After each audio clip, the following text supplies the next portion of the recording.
หมอยซุงค่ะเหมาแห้งการก้อนหนึ่งหังหลีมีหมวกหน้า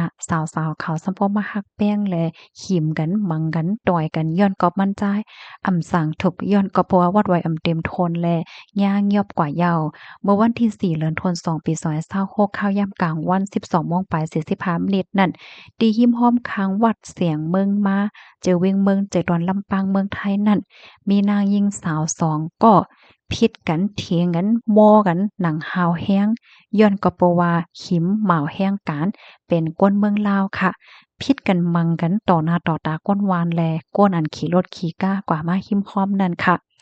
มันหาวแห้งแก้มน่ะแลถึงที่เปิ้นก็สำปอเติ่งลาดในที่ภูมิพลพรเขาเนาะข่าวยามสืบมาในภูมิพลพรเขาในก็เลยลงปืนตีเหี่ยวก็มากดทัดด้วยดีเฮิรนคาตีนั้นนั่นค่ะ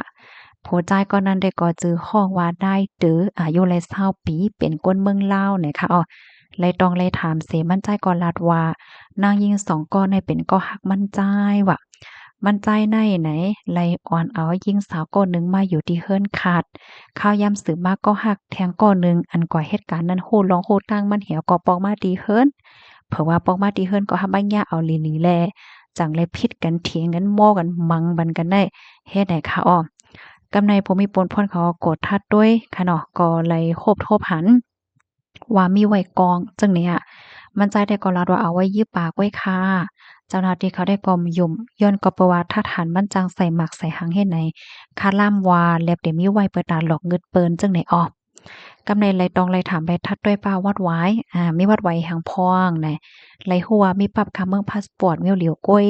ไว้ขว้างเหตุการณ์ว่าวีซ่าว่าหังไว้ให้ไหนก็ห่ำมีเจ้าหน้าที่เขาก็จังไรเอาตัวมันใจในส่งก่อนที่ห้องปลือเขียวก็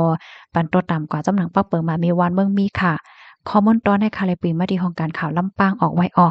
พี่น้องค่ะถอมข่าวโหในเหี่ยวหันถึงจะหึงพองค่ะแน่เดี๋ยวเลยว่ามั่นใจในกามลีหากามให้ค่ะแน่เนาะ อากามเลยที่ว่ามีหมวกหน้าสาวๆมาฮักมาแป้งเนาะโอ้ย2ก่อนั่นนะกามให้ได้ก็มสั่งถูกปลิกเข้ามาถ้าแท้ก็โอ้วัดแหวมเต็มโทนและแย่งยับก่อยยาวเนี่ยค่ะ